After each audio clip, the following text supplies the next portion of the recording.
On August 14th, 2013, the USPS was reintroduced to the Counter-Strike series, and the main reason it was added was to be another starting pistol for the CT side, because in the early days of CSGO, you could only use the P2000. So what's the story behind the best starting pistol in the Counter-Strike franchise? The evolution of the USP starts way back during the original Counter-Strike, when it was called the K&M 45. Unlike the USPS in Counter-Strike 2, the K&M started without its silencer equipped, so if you wanted the suppressor, you had to right-click every single round. Also, it wasn't just available for the CTs. On the T side, you could purchase this weapon for $500, making it the only silenced option on this side. During the original Counter-Strike, the accuracy at range was the lowest this gun has ever been at 17.6 meters. This may not seem like a big deal, but in Counter-Strike Source, it went all the way up to 26.4 meters.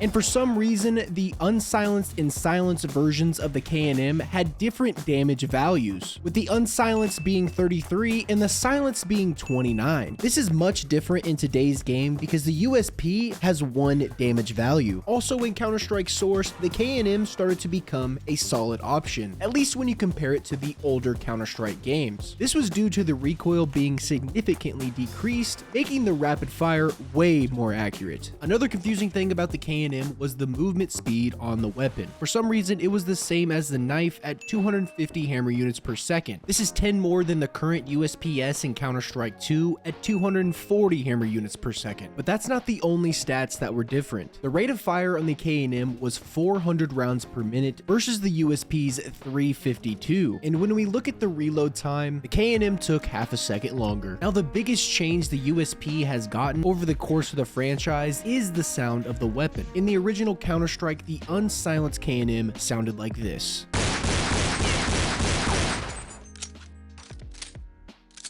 And the silenced version sounded like this. The sound of the K&M stayed the same in condition 0, but in Source, it started to change up just a little bit.